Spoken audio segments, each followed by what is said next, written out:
ओम नमः शिवाय। हर हर महादेव। आज फाल्गुन माह के शुक्ल पक्ष की 10वीं तिथि और रविवार है। कल आमलकी एकादशी का व्रत रखा जाएगा। तो व्रत के नियम 10वीं के दिन दोपहर के बाद से लागू हो जाते हैं।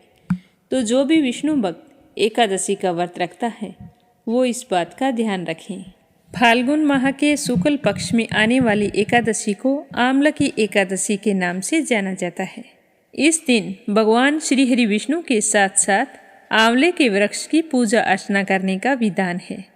शास्त्रों के अनुसार इस दिन आंवले का उपयोग करने से, दान करने से भगवान श्री हरि विष्णु अत्यंत प्रसन्न होते हैं। हमारे धर्म ग्रंथों में आंवले को अमृत तुल्य पवित्र फल माना गया है। जो भी व्यक्ति आमलकी एकादशी का व्रत विधिवत करता है उसे अपने दुश्मनों और अन्य विपदाओं पर विजय प्राप्त होती है। मन की सारी मनोकामनाएं पूर्ण होती हैं। आधे अधूरे कार्य सफलतापूर्वक संपन्न हो जाते हैं। व्यक्ति समस्त पापों से मुक्त हो जाता है। इस व्रत का फल 1000 गौ दान करने के बराबर होता है। आमलकी एकादशी का व्रत रखने वाले व्यक्ति को एकादशी की पूर्व संध्या यानी कि 10वीं के दिन से ही व्रत के नियमों का पालन करना शुरू कर देना चाहिए। इस दिन केवल सात्विक भोजन ग्रहण करें। इसी रात से ब्रह्मचर्य का पालन करते हुए श्री हरि विष्णु भगवान का ध्यान करके सो जाएं। अगले दिन सुबह सूर्योदय से पूर्व उठें और फिर नहाने के पानी में गंगा जल मिलाकर, अगर आपके आसपास कोई गंगा या पवित्र नदी है तो वहाँ पर स्नान कर सकते हैं। नहीं तो घर पर ही स्नान करने के जल में थोड़ा सा गंगा जल मिलाएं और फिर स्नान करके साफ वस्त्र धारण करें और सबसे पहले सूर्य देव को अर्घ्य दें और ओम सूर्याय नमः मंत्र का जाप करें। उसके बाद आमलकी एकादशी व्रत करने का संकल्प लें। इसके बाद में भगवान विष्णु की विधिवत पूजा करें और फिर आंवले के वृक्ष की पूजा करें। ध्यान रखें कि आप जिस भी आंवले के पौधे की पूजा कर रहे हैं उसके आसपास अच्छी तरह से सफाई करें और उसके बाद आंवले के वृक्ष के पास बैठकर पेड़ की जड़ में एक वेदी बनाकर उस पर कलश की स्थापना करें और कलश में सभी देवताओं, तीर्थों और सागर नदियों को आमंत्रित करें। फिर विधिवत पूजा अर्चना करके एकादशी की व्रत कथा सुने। तो ये थी छोटी सी जानकारी आमलकी एकादशी व्रत से लेकर उन विष्णु भक्तों के लिए जो आमलकी एकादशी का व्रत रखने वाले हैं। तो अब अपने सुनते हैं आज की कथा। अपने मंगल जीवन की कामना करते हुए प्रेम भाव से कहिए गणेश जी महाराज की जय हो। एक गांव था जिसमें एक सेठ जी अपने परिवार के साथ रहा करते थे। सेठ जी का गांव के पास ही शहर में बहुत बड़ा कारोबार था। सेठ जी गणेश जी के परम भगत थे। वे पूरी श्रद्धा और विश्वास के साथ नियमित रूप से गणेश जी की पूजा किया करते थे। तो गणेश जी की कृपा से सेठ जी के घर में अन्न धन के भंडार सदैव भरे रहते थे। उनके जीवन में किसी भी प्रकार की कोई कमी नहीं थी। नित्य प्रतिदिन वो नियम से नदी पर स्नान करने जाते और आकर गणेश जी की पूजा करते, उन्हें भोग लगाते। गणेश जी की पूजा करने के बाद ही स्वयं भोजन किया करते थे। ये उनका रोजाना का नियम था। पर यह बात सेठानी जी को बिल्कुल भी अच्छी नहीं लगती थी। वो धार्मिक नहीं थी और ना ही भगवान में विश्वास रखती थी। सेठ जी को रोजाना ऐसा करने के लिए मना किया करती थी, लेकिन सेठ जी सेठानी की बात पर ध्यान नहीं देते थे। एक दिन की बात है, सेठानी सोचने लगी कि ये गणेश जी को इतना मानते हैं और कहते हैं कि सब कुछ गणेश जी भगवान ने दिया है और हमेशा इनकी पूजा करते हैं। पत्थर की पूजा करने से कुछ नहीं होता है। आज मैं गणेश जी को यहाँ से उठा लेती हूँ, फिर देखती हूँ कि वो गणेश जी की पूजा कैसे करेंगे और बिना पूजा किए कितने दिन भूखे रहेंगे। तो यह सोचकर सेठानी दूसरे दिन जब सेठ जी नदी पर स्नान करने के लिए जाते हैं तो पीछे से गणेश जी की मूर्ति को उठा लेती है और बगीचे में ले जाकर जमीन में दबा देती है। जब सेठ जी नदी पर से स्नान करके आते हैं तो देखते हैं कि मंदिर में गणेश जी की मूर्ति नहीं है। तो वो सेठानी से पूछते हैं कि गणेश जी की मूर्ति कहाँ गई, मंदिर में तो है नहीं। तो सेठानी बोली कि मुझे नहीं मालूम, आपको पता है कि मेरी इन सब चीज़ों में कोई रुचि नहीं है। तो सेठ जी परेशान होकर सारे घर में गणेश जी की मूर्ति को ढूंढने लगे, पर उन्हें मूर्ति नहीं मिली। सेठानी ने कहा कि आप भोजन कर लो और काम पर जाओ। तो सेठ जी ने कहा कि आज तक मैंने कभी भी गणेश जी को भोग लगाए बिना भोजन नहीं किया है, तो आज भी नहीं करूँगा। सेठ जी ने अन्न जल त्याग दिया और मन ही मन गणेश जी का स्मरण करने लगे। कहने लगे कि प्रभु, मुझे लगता है कि आप मुझसे नाराज हो गए हैं। मेरी ही पूजा पाठ में कोई कमी रह गई थी, इसीलिए आप मुझे छोड़कर कहीं चले गए हैं। हे भगवान, अगर मुझसे कोई गलती हो गई हो तो मुझे माफ़ करो और अपनी कृपा दृष्टि मुझ पर बरसाओ और मुझे दर्शन दो। सेठ जी ने पूरा प्रण कर रखा था कि जब तक मुझे गणेश जी दर्शन नहीं देंगे तब तक मैं अन्न जल ग्रहण नहीं करूँगा। तो इसी तरह पूरा दिन निकल गया। रात्रि में सेठ जी गणेश जी का स्मरण करते हुए सो गए।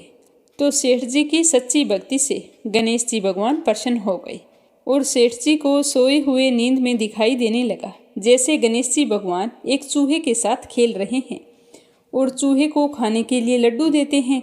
तो वह चूहा लड्डू लेकर उछलता कूदता हुआ बगीचे में चला जाता है और वहां जाकर जमीन को खोदने लगता है। वहीं पर वो लड्डू डाल देता है। तो अचानक से सेठ जी की नींद खुल जाती है। तो वो सोचने लगते हैं कि मुझे इस तरह का सपना क्यों आया। फिर खड़े होकर बगीचे में चले जाते हैं और उसी जगह को जाकर खोदते हैं जिस जगह को अपने सपने में चूहे को लड्डू दबाते हुए देखा था। तो जैसे ही थोड़ी सी मिट्टी हटाई तो हटाते ही एक कपड़े के अंदर लपेटे हुए गणेश जी महाराज की मूर्ति मिल गई। तो यह देखकर सेठ जी बहुत ही प्रसन्न हुए और मूर्ति को लाकर नहला धुलाकर मंदिर में विराजमान कर दिया और पूजा पाठ करने लगे।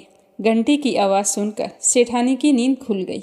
तो वह उठकर आई कि सेठ जी को क्या हो गया है जो इस तरह रात में ही घंटी बजा रहे हैं। तो सेठानी उठकर मंदिर में आकर देखती है तो गणेश जी की मूर्ति वहाँ पर विराजमान थी और सेठ जी पूजा पाठ कर रहे थे। तो यह देखकर सेठानी को बड़ी ही हैरानी होती है और वह हाथ जोड़कर सेठ जी से माफ़ी मांगती है और गणेश जी को छिपाने वाली सारी बात सेठ जी को बता देती है। तो सेठ जी कहते हैं कि अब तो तुम्हें विश्वास हो गया होगा कि यह सब कुछ गणेश जी भगवान ने दिया है। तो सेठानी शर्मिंदा होते हुए कहती है कि मुझसे बहुत बड़ी गलती हो गई। आज के बाद मैं भी तुम्हारे साथ रोजाना नियम से गणेश जी भगवान की पूजा किया करूँगी। उसी दिन से सेठ और सेठानी प्रेम पूर्वक पूरे श्रद्धा भाव से गणेश जी भगवान की पूजा करने लगे। हे गणेश जी भगवान, जैसे आपने अपना आशीर्वाद सेठ जी पर बनाए रखा उसी तरह सभी पर बनाए रखना। जो भी आपकी पूजा पाठ करके इस कथा को सुने उसकी सारी मनोकामनाएं पूर्ण करना। बोलो गणेश जी भगवान की जय हो। अब अपने सुनेंगे प्रत्यक्ष देवता सूर्य भगवान की कहानी। उसके बाद में सुनेंगे कार्तिक मास में सुनी जाने वाली जाट और जाटनी की कथा। तो श्रद्धा भाव से सुनते रहिए। बोलो सूर्य भगवान की जय हो। एक समय की बात है। सूर्य भगवान की पत्नी राणा दे के मायके से खबर आती है कि राणा दे को मायके बुलवाया है, लेकिन रानी साका तो मायके जाने का बिल्कुल भी मन नहीं था। तो वो सूर्य भगवान से कहने लगी कि मुझे मायके नहीं जाना, मेरा वहाँ पर मन नहीं लगता है। तो नारायण भगवान ने रानी को यह कहकर मायके भेज दिया कि तुम मायके जाओ, मैं तुम्हारे लिए अच्छी अच्छी वस्तुएं उपहार स्वरूप भेजूंगा। तो राणा दे अपने पति की बात मानकर मायके चली जाती है और रोजाना इसी इंतजार में बैठी रहती है कि सूर्य भगवान मेरे लिए उपहार पता नहीं कब भेजेंगे। कुछ दिनों के बाद में एक दिन सूर्यदेव राणा दे के लिए चौपड़ पासा, पचेटा, आटी डोरा आदि वस्तुएं भेजते हैं। तो वे चीज़ें सबसे पहले राणा दे की भाभियों को मिल जाती हैं। तो राणा दे की भाभियाँ मजाक करने के इरादे से चौपड़ पासे, खिलौने, सारा सामान निकाल लेती है और उसकी जगह पर कंकड़ पत्थर और कांटे भर देती है और डिब्बे को वापस बंद कर देती है। फिर वो डब्बा राणा दे को दे आती है। कहती है, ननंद बाई सा देखो नंदोई जी ने क्या भेजा है। तो यह देखकर राणा दे बहुत ही खुश होती है और उतावली होकर जैसे ही डिब्बे में हाथ डालती है तो उसके हाथ में कांटे चुभ जाते हैं। तो यह देखकर उसकी भाभियां हंसने लगती हैं। तो राणा दे इसे अपना अपमान समझती है और उसे गुस्सा आ जाता है। वो चुपचाप खड़ी होकर अंदर चली जाती है। कुछ दिनों के बाद में सूर्य नारायण राणा दे को लेने के लिए आते हैं। तो राणा दे सूर्य भगवान से बातचीत नहीं करती। तो सूर्य देव सोचते हैं कि पहले तो मायके आने का मन नहीं कर रहा था, अब लगता है जाने का मन नहीं कर रहा। इसीलिए रानादे उदास और चुपचाप हैं।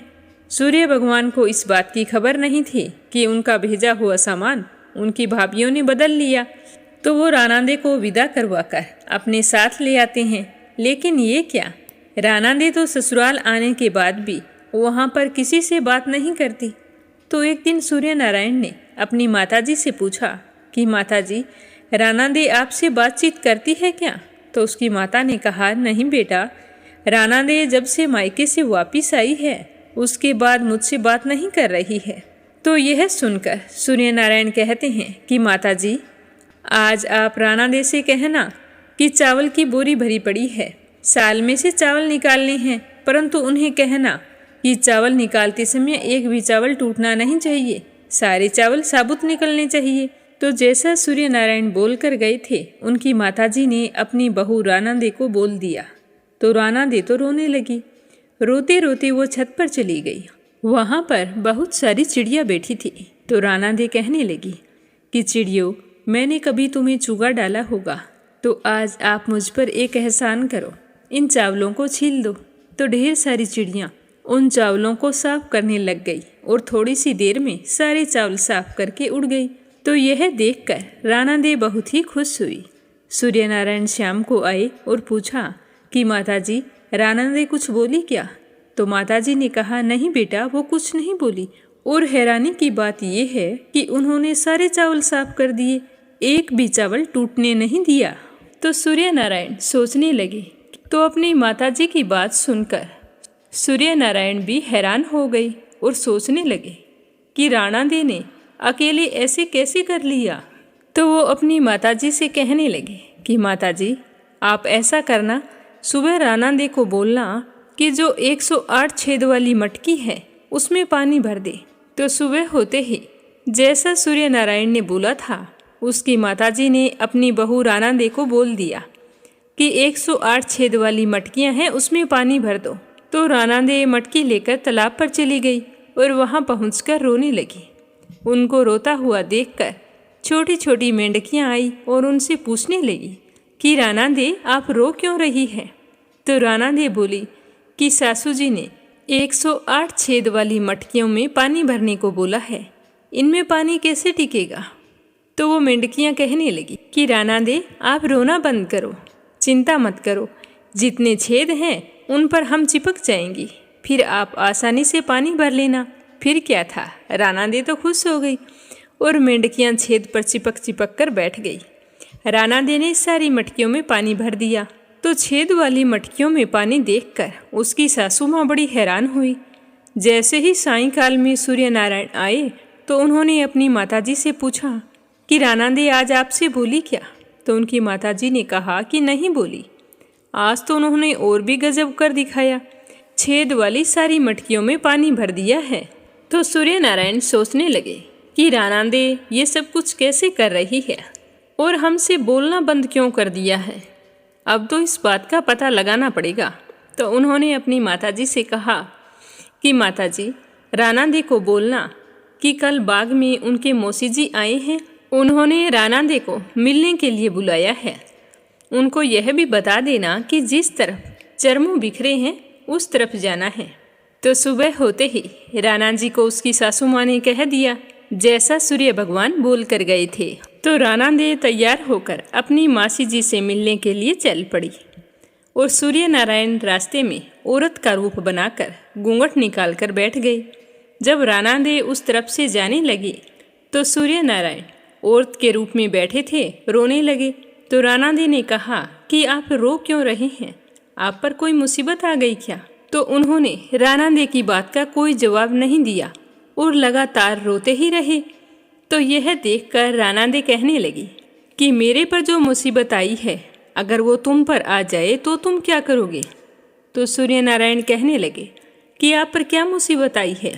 तो रानादे कहने लगी कि मैं क्या बताऊं, मैं मायके नहीं जा रही थी और फिर भी इन्होंने मुझे ज़बरदस्ती भेज दिया, बोला कि तुम चली जाओ और मैं तुम्हारे लिए अच्छी अच्छी वस्तुएं भेजूंगा। और डिब्बों में भरकर इन्होंने कंकड़ पत्थर और कांटे भेज दिए। मैं उन डिब्बों को देखकर बहुत ही खुश हुई और देखने के लिए जैसे ही डिब्बे में हाथ डाला तो मेरे हाथ में कांटे चुभ गए। मेरी सारी भाभियाँ मेरा मजाक बनाने लगी। थोड़े दिन बीते, मुझे वापस लेने के लिए आ गए और मैं ससुराल आ गई। इतना परेशान करने के बाद भी इनका पेट नहीं भरा। इन्होंने मुझे 1 बोरी साल में से चावल निकालने को बोला और यह भी कहा कि एक भी चावल टूटना नहीं चाहिए। अब तुम बताओ कि मैं एक दिन में 1 बोरी चावल कैसे निकालूं, वो भी बिना टूटे हुए। भला हो उन चिड़ियों का जिनको मैंने चूगा डाला था। उन्होंने मेरी मदद की और सारे चावल निकाल दिए। इन्होंने तो फिर भी नहीं पूछा कि राना दे, तुमने अकेले चावल कैसे निकाले। इन्हें तो बस परेशान करना था। दूसरे दिन 108 छेद वाली मटकियों में मुझे पानी भरने के लिए बोल दिया। अब आप ही बताओ, छेद वाली मटकी में कभी पानी ठहरता है? वो तो भला हो मेंढकियों का, जो बेचारी सारी की सारी छेद से चिपक कर बैठ गई और मैंने पानी भर दिया। यह कहते कहते राना दे जोर जोर से रोने लगी। तो इतना सुनते ही सूर्य भगवान ने राना दे का हाथ पकड़ा और अपने असली स्वरूप में आ गई। सूर्य भगवान बोले कि राना दे चुप हो जाओ। मैंने तो डिब्बों में चौपड़ पासा, आटी डोरा, मिठाइयाँ और अच्छी अच्छी वस्तुएं भेजी थी। आपकी भाभीियों ने ही मजाक की होगी। मैंने ऐसा कुछ नहीं किया। आप मुझे बहुत अच्छे लगते हो। मैं आपके लिए डिब्बों में कांटे भरकर क्यों भेजूंगा? ये तो आपको पता होना चाहिए। इतनी सी बात थी तो आप मुझे पहले ही बता देते तो आपको इतनी मुसीबत नहीं झेलनी पड़ती। तो यह सुनते ही राना दे बहुत ही खुश हुई और खुशी खुशी सूर्य नारायण और राना दे बातें करते हुए घर आ गए। तो उन्हें हंसता बोलता देखकर उनकी माताजी और भी ज्यादा खुश हुई। बोलो सूर्य नारायण की जय हो। आज अपने सुनेंगे भगवान श्री कृष्ण के परम भक्त त्रिलोचन जी की कथा। इस कथा को श्रद्धा भाव से सुनना और ज़्यादा से ज़्यादा अपने मित्रों और रिश्तेदारों में शेयर करना। अगर आप मीरा भक्ति स्टोरी चैनल पर नए हैं तो इस चैनल को सब्सक्राइब जरूर करना। बोलो श्री कृष्ण भगवान की जय हो। महाराष्ट्र के पंढरपुर में भक्त त्रिलोचन जी और उनकी पत्नी निवास करते थे। वे भगवान श्री कृष्ण के बहुत ही बड़े भक्त थे। भक्त त्रिलोचन जी वर्ण से वेश्य थे। उनका महाजनी का काम था। भगवान की कृपा से उनके पास धन की कोई कमी नहीं थी, पर उनके कोई संतान नहीं थी। लेकिन उन्हें संतान न होने का कोई दुख नहीं था। वे सदा भगवान की भक्ति में ही मन लगाए रहते थे। इसीलिए उन्होंने संतान की कभी आशा ही नहीं की। त्रिलोचन जी की संत सेवा में बहुत निष्ठा थी। वह भगवान श्री कृष्ण के मंदिर में आने वाले भक्तों को बड़े ही प्रेम भाव से अपने हाथों से भोजन बनाकर खिलाते थे। दोनों पति पत्नी सारा दिन अपने हाथों से भोजन बनाते और साधु संतों की सेवा करते, श्रद्धालुओं को भोजन कराते। इसीलिए उनके घर पर सदा ही लोगों की भीड़ लगी रहती थी। जितने लोग भगवान श्री कृष्ण के मंदिर में दर्शन के लिए आते, उतने ही लोग त्रिलोचन जी के घर पर प्रसाद पाने के लिए भी आते थे। दोनों पति पत्नी बड़े भाव से सभी की सेवा किया करते थे। इसी तरह समय बीतता गया और समय के साथ वे दोनों पति पत्नी वृद्ध हो चले। वृद्धावस्था के कारण अब उनसे पहले जितना काम नहीं होता था। इसीलिए कई बार संतों को प्रसाद के लिए इंतजार करना पड़ता था। कई बार तो संत भी उनके काम में हाथ बटाते थे, जिसके कारण उन्हें बड़ा दुख होता था। वे सोचते कि भगवान के भक्त हैं और हम इनकी सेवा नहीं कर पा रहे हैं। इसकी वजह से उन्हें स्वयं बनाकर खाना पड़ता है। तो इस तरह धीरे धीरे उनके घर श्रद्धालुओं का आना कम हो गया। तो इसी कारण त्रिलोचन जी बहुत ही दुखी रहने लगे। एक दिन त्रिलोचन जी ने अपनी पत्नी से कहा कि हम दोनों अब बूढ़े हो चले हैं, अब हमसे उतना काम नहीं होता। इसीलिए क्यों ना हम संतों की सेवा के लिए एक सेवक रख लें, जो संतों की सेवा के काम में हमारी मदद करे। तो त्रिलोचन जी की पत्नी कहने लगी, यह तो बहुत अच्छा विचार है। अगर सेवक आ जाएगा तो हम पहले की तरह संत सेवा कर पाएंगे। लेकिन सेवक ऐसा होना चाहिए जो मन लगाकर साधुओं की सेवा करे। त्रिलोचन जी ने कहा कि ठीक है। फिर उन्होंने अपने घर के बाहर बड़े बड़े अक्षरों में लिख दिया कि यहाँ संत सेवा के लिए एक सेवक की आवश्यकता है। कोई सेवाभावी व्यक्ति भीतर आकर संपर्क करे। फिर 2-4 दिन बीत गए, कोई भी नहीं आया। तो यह देखकर त्रिलोचन जी और उनकी पत्नी बड़े ही उदास हुए। तो भगवान श्री कृष्ण से उनका यह कष्ट देखा नहीं गया। अगले दिन भगवान श्री कृष्ण स्वयं एक किशोर बालक का रूप बनाकर उनके घर आ गए। उस समय त्रिलोचन जी भगवान के ध्यान में बैठे थे। उस बालक ने त्रिलोचन जी को प्रणाम करके कहा कि साहब जी, आपको सेवक की आवश्यकता है। मैंने देखा है कि आपने घर के बाहर लिख रखा है, तो मैं आपके यहाँ सेवक बनकर काम करने के लिए तैयार हूँ। तो त्रिलोचन जी और उनकी पत्नी ने देखा कि एक बड़ा ही सुंदर 15-16 वर्ष की आयु का किशोर बालक उनके सामने खड़ा है। उसने टूटी हुई चप्पल और फटे पुराने वस्त्र पहन रखे थे। तो त्रिलोचन जी पूछने लगे कि बेटा, तुम्हारा नाम क्या है और तुम्हारे घर में कौन कौन है? तो बालक ने बताया कि मेरा नाम अंतर्यामी है और मैं अकेला ही हूँ, मेरा कोई नहीं है। यह सुनकर त्रिलोचन जी और उनकी पत्नी को उस बालक पर बहुत ही दया आई। त्रिलोचन जी उसे पूछने लगे कि बेटा, तुम क्या क्या काम करना जानते हो? तो वह बालक कहने लगा कि साहब, मैं घर के सभी कार्य कर लेता हूँ।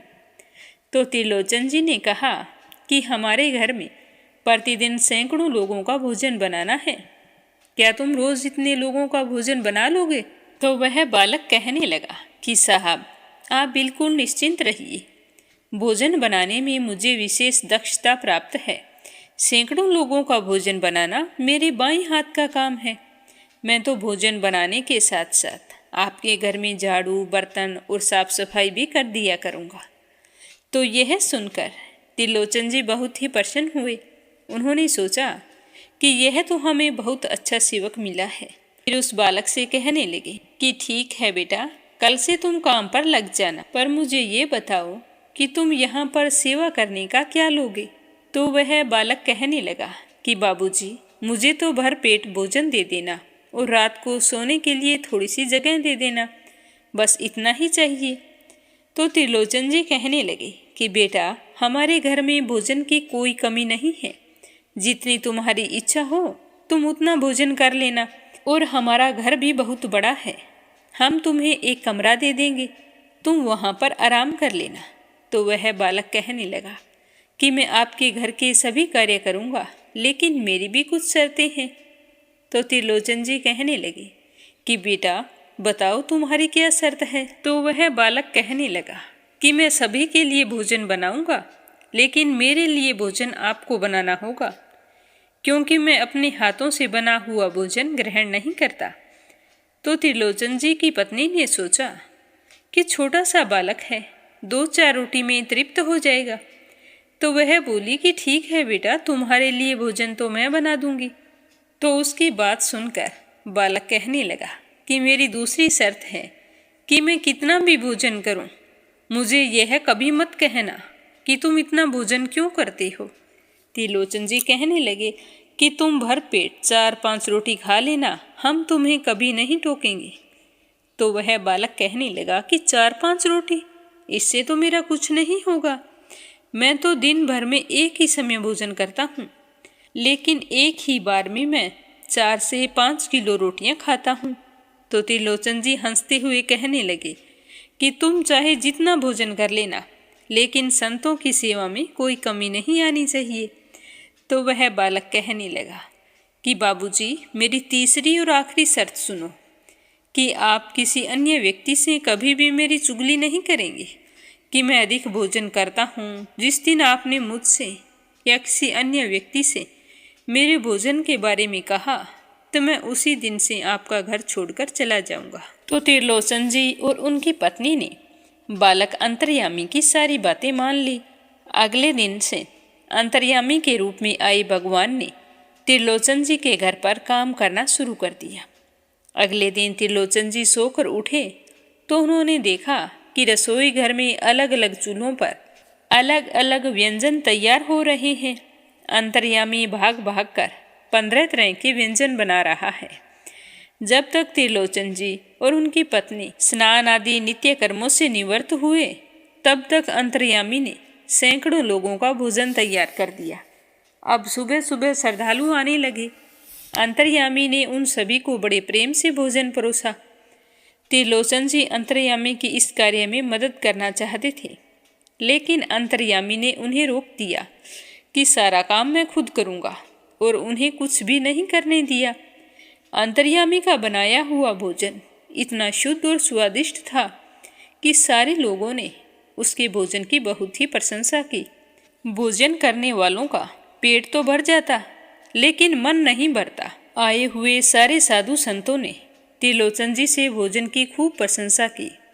संत बोले कि त्रिलोचन जी, आपके यहाँ हमने बहुत बार भोजन किया है, लेकिन ऐसा स्वादिष्ट भोजन हमने कभी नहीं खाया है। आपके सेवक अंतर्यामी ने तो आज कमाल ही कर दिया है। तो त्रिलोचन जी और उनकी पत्नी बहुत ही खुश थे। वे दोनों बैठे बैठे देख रहे थे कि उनका सेवक कैसे सारे काम बड़ी ही दक्षता से कर रहा है। सैकड़ों लोगों को भोजन परोस रहा है, उनके बर्तन साफ कर रहा है, संतों के चरण दबा रहा है, उनकी सेवा कर रहा है। अंतर्यामी ने दिन भर आने वाली सैकड़ों लोगों को बड़े प्रेम से भोजन करवाया और बड़े प्रेम से सबकी सेवा की। शाम के समय सारा काम निपटाकर अंतर्यामी ने त्रिलोचन जी की पत्नी से कहा कि मैया, अब मुझे भी भोजन खिला दो, मुझे बड़ी जोरों की भूख लगी है। तो त्रिलोचन जी की पत्नी अंतर्यामी के काम से बहुत ही प्रसन्न थी।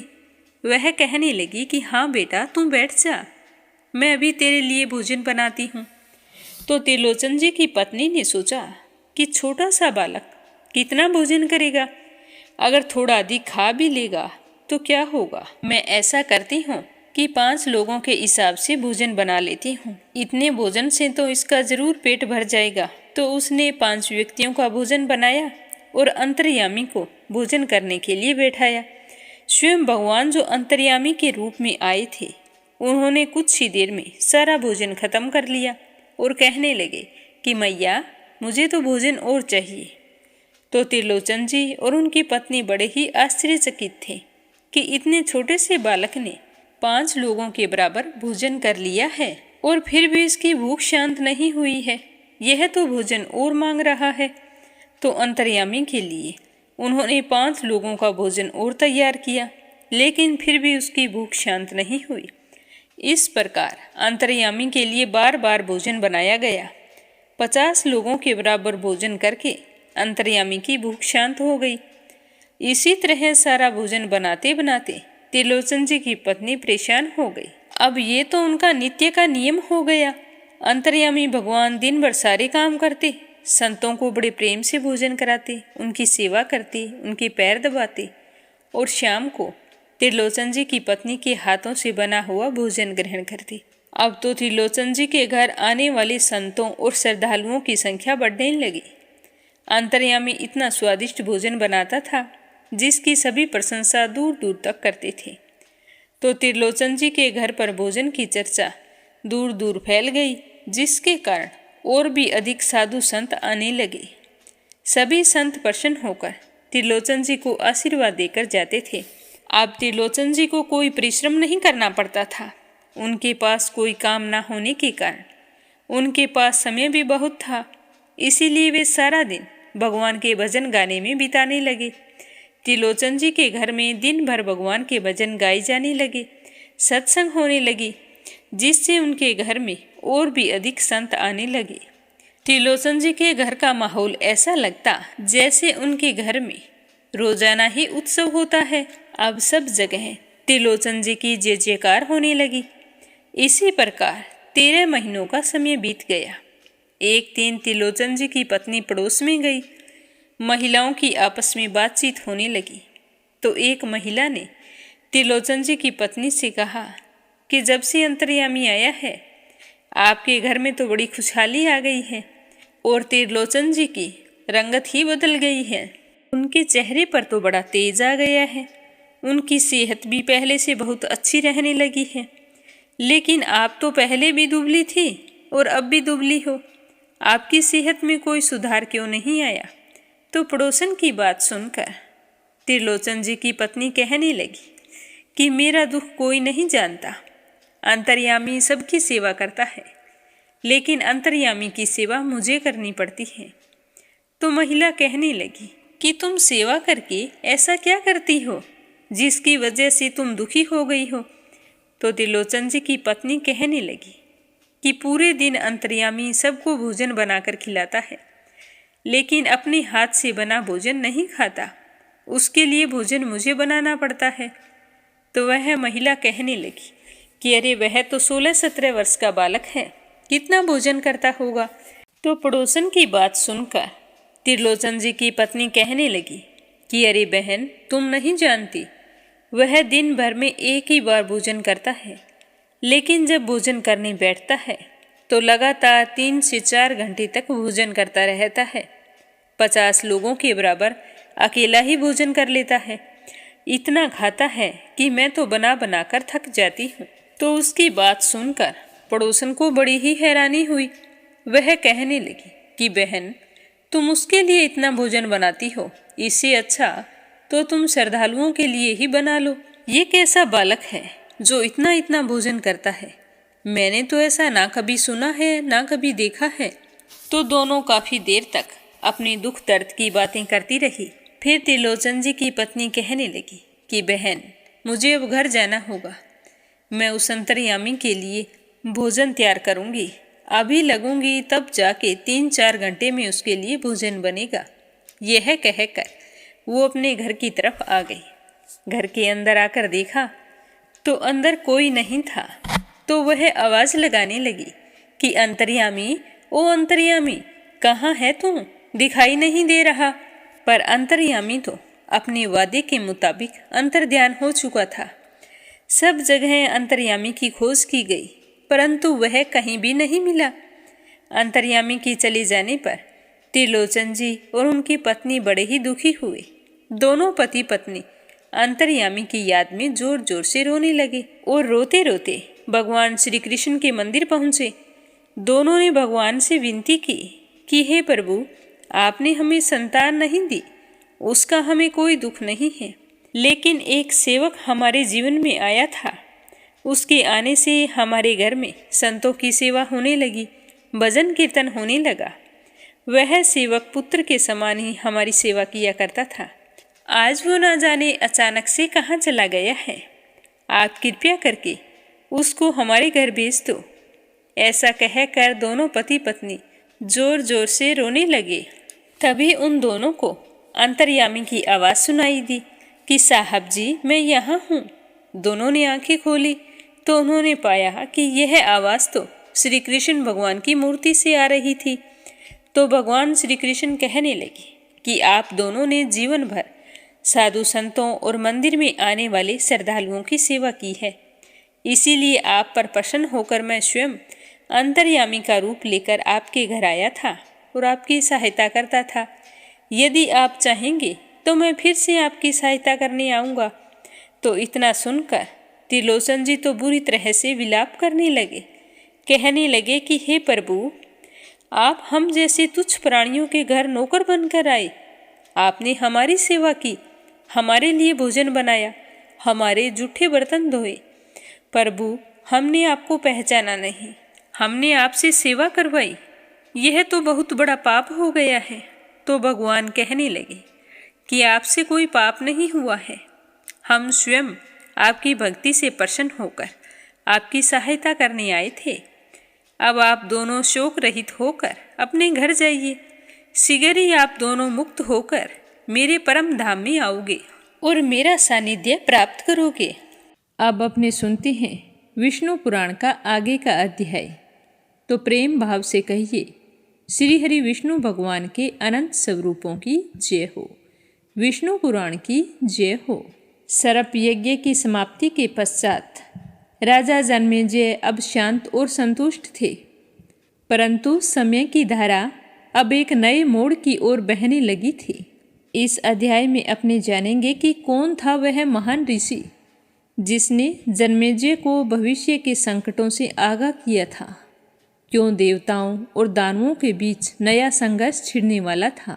जब राजा जन्मेजय अपने सिंहासन पर विराजमान थे, तब महामुनि वशिष्ठ उनके दरबार में पधारे। तो उन्हें देखकर राजा जन्मेजय बहुत ही खुश हुए और अपने सिंहासन से खड़े होकर महामुनि वशिष्ठ जी का स्वागत करते हुए कहा कि हे मुनिवर, आपका आगमन बहुत ही शुभ है। आपको यहाँ देखकर मुझे बहुत ही खुशी हो रही है। कृपया करके आप हमें आदेश दीजिए। तो महर्षि वशिष्ठ ने गंभीर स्वर में कहा कि हे राजन, तुम्हारे सर्प यज्ञ के कारण नागवंश संकट में था, परंतु आस्तिक मुनि ने धर्म की रक्षा की। परंतु क्या तुम्हें ज्ञात है कि भविष्य में कौन सा संकट आने वाला है? तो महर्षि वशिष्ठ की बात सुनकर राजा जन्मेजय हैरान हो गई और चौंक कर कहने लगे कि हे मुनिवर, आप ये क्या कह रहे हैं? मुझे इस बात का कोई अंदेशा नहीं है। कृपया करके आप मुझे विस्तार से बताइए। तो राजा जन्मेजय की बात सुनकर महर्षि वशिष्ठ जी कहने लगे कि हे राजन, समय का प्रवाह अब एक नए युग की ओर बढ़ रहा है। कलयुग की छाया धीरे धीरे पूरी धरती पर फैल रही है। धर्म कमजोर हो रहा है, अधर्म बढ़ रहा है। देवताओं और दानवों के बीच फिर से संघर्ष शुरू होने वाला है। तो यह सुनकर जन्मेजय बहुत ही चिंतित हुए और पूछने लगे कि हे मुनिवर, कौन सा युद्ध होने वाला है? देवता और दानव फिर से क्यों टकराने वाले हैं? आप मुझे कृपया करके विस्तार से बताएं। मेरा मन बड़ा ही व्याकुल हो रहा है।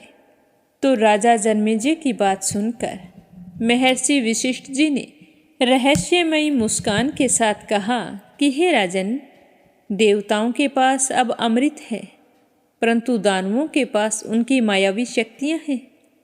श्री हरि विष्णु ने धर्म की स्थापना के लिए अनेक अवतार लिए हैं, परंतु अब समय आ गया है एक और महान अवतार लेने का।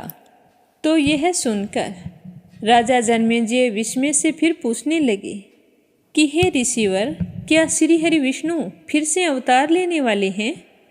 तो महर्षि वशिष्ठ ने कहा कि हाँ राजन, श्री हरि विष्णु हर युग में धर्म की रक्षा के लिए अवतार लेते हैं।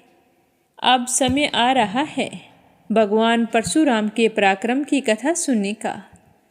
तो जन्मेजय और सभा के सभी लोग ध्यानपूर्वक सुनने लगे और गुरु वशिष्ठ जी कहने लगे कि हे राजन, जब पृथ्वी पर क्षत्रियों का अत्याचार बढ़ गया, तब भगवान विष्णु ने एक ब्राह्मण पुत्र के रूप में अवतार लिया।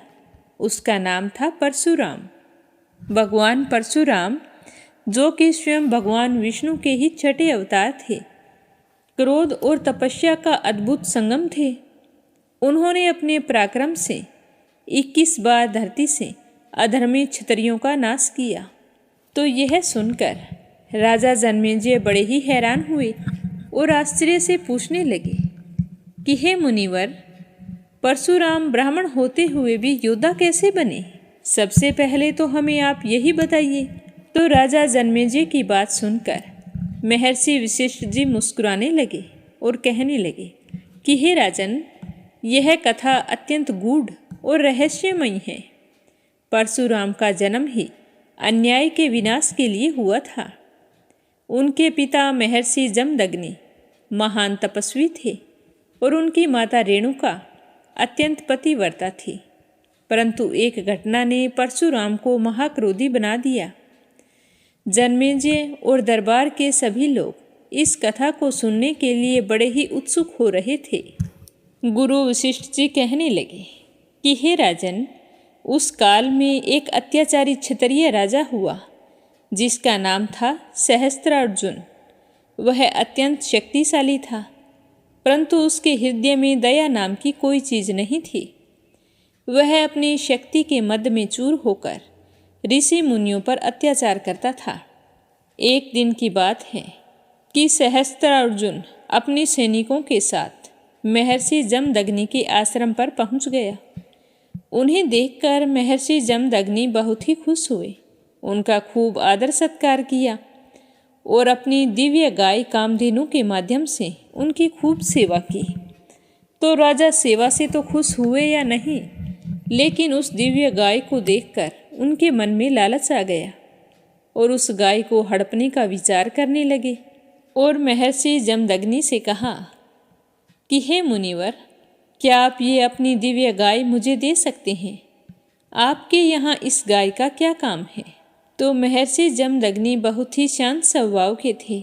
उन्होंने राजा से कहा कि हे राजन, यह कामधेनु गाय यज्ञों के लिए है, इसे मुझसे छीनना अनुचित होगा। अतः आपको जब भी जरूरत हो आप यहाँ पर आते रहिएगा, इसे यहाँ से ले जाने की क्या जरूरत है? तो महर्षि जमदग्नि की बात सुनकर सहस्त्रार्जुन को गुस्सा आ गया।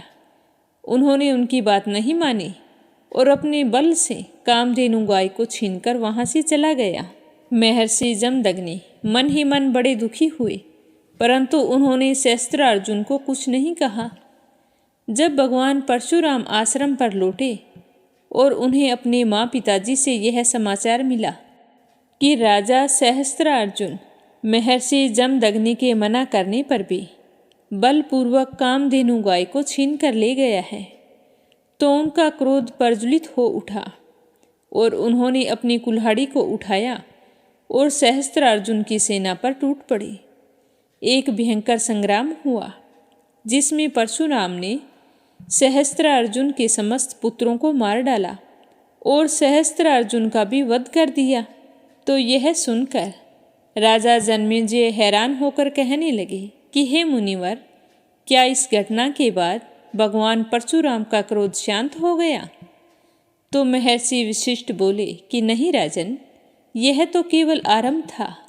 जब संग्राम समाप्त करके परशुराम अपने पिता के पास लौटे तो उन्होंने देखा कि कुछ कायर क्षत्रियों ने छल पूर्वक उनके पिताजी की हत्या कर दी थी।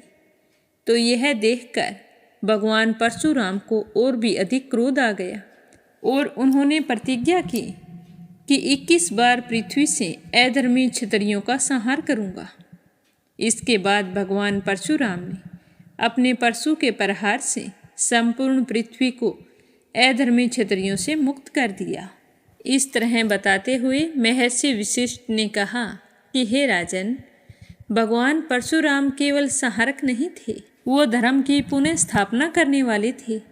एक समय ऐसा आया जब पृथ्वी पर एक और दिव्य पुरुष प्रकट हुआ और वो था भगवान श्री राम। जब श्री राम ने महर्षि विश्वामित्र जी के साथ जनकपुर में धनुष यज्ञ में भाग लिया और भगवान शिव के धनुष को तोड़ दिया। जब यह समाचार भगवान परशुराम तक पहुंचा तो परशुराम अत्यंत क्रोधित होकर जनकपुर पहुँचे और वहां जाकर श्री राम को ललकार कर कहा कि हे श्री राम, तुमने शिवजी का धनुष तोड़कर मेरे आराध्य का अपमान किया है। अब देखता हूँ कि क्या तुम मेरे इस धनुष को उठा सकते हो। तो परशुराम की बात सुनकर श्री राम ने बड़ी ही विनम्रता से उत्तर दिया कि हे भगवान, मैं आपका सम्मान करता हूँ, परंतु यदि आप मुझे चुनौती दे रहे हैं तो मैं इस धनुष को उठाने के लिए तैयार हूँ। तो यह कहकर श्री राम ने परशुराम का धनुष उठाया और उस पर बाण चढ़ाया। तब भगवान परशुराम को ज्ञात हुआ कि श्री राम कोई साधारण मानव नहीं है, बल्कि स्वयं भगवान विष्णु के पूर्ण अवतार हैं। तो ये जानकर परशुराम ने श्री राम के समक्ष अपने शस्त्र समर्पित कर दिए और हिमालय की ओर प्रस्थान कर गए। महर्षि वशिष्ठ ने अंत में कहा कि हे राजन, भगवान परशुराम ने यह संदेश दिया कि शक्ति का उपयोग केवल अधर्म के नाश और धर्म की रक्षा के लिए करना चाहिए।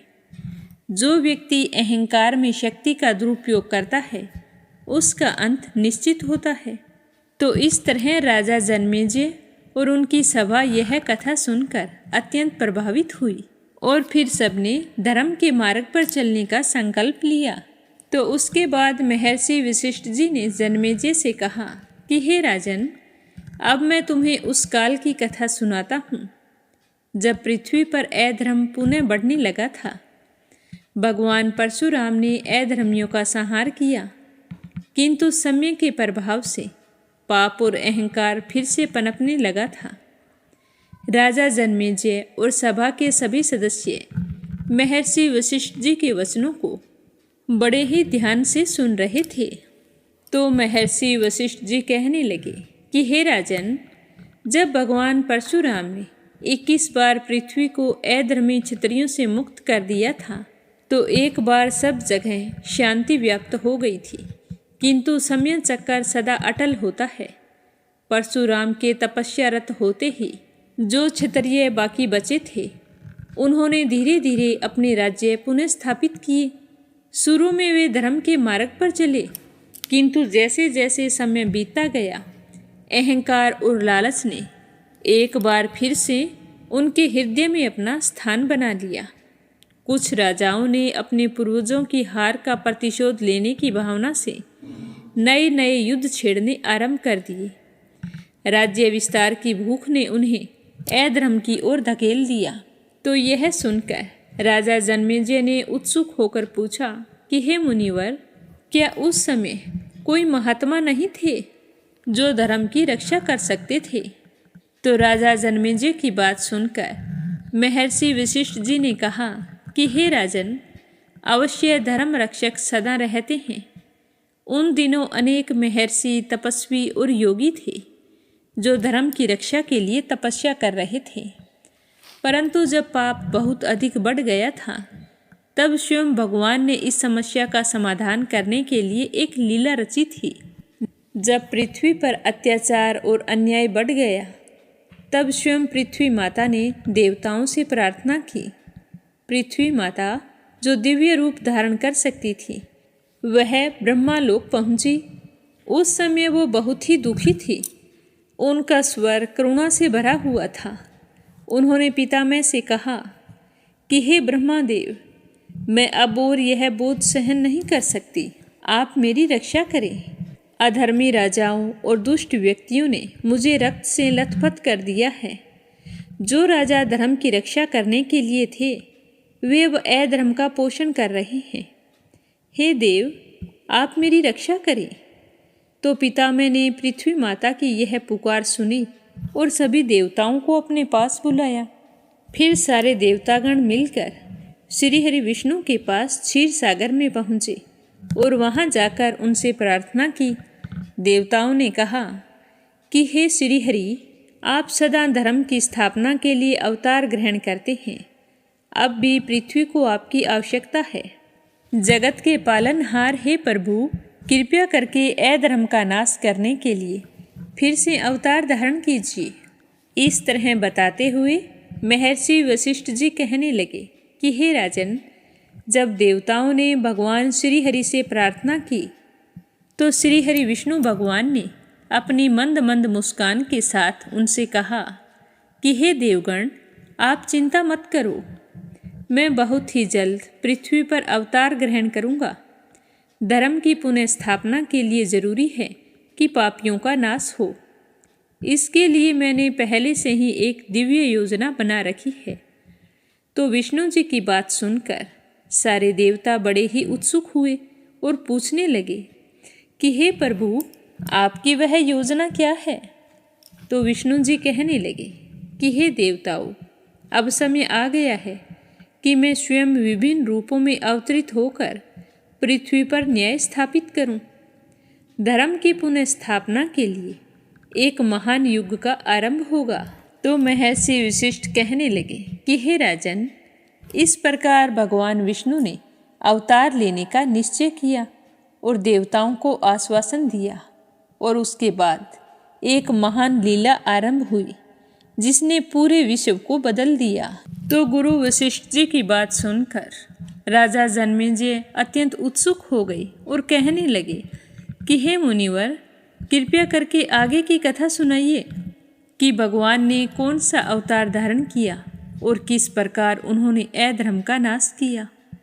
तो राजा जन्मेजय की बात सुनकर महर्षि वशिष्ठ जी मुस्कुराए और कहने लगे कि हे राजन, यह एक दिव्य कथा है जिसे मैं तुम्हें विस्तार से सुनाने वाला हूँ।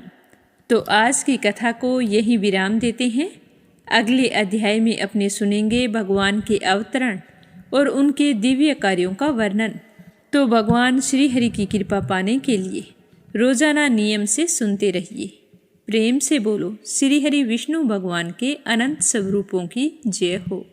विष्णु पुराण की जय हो।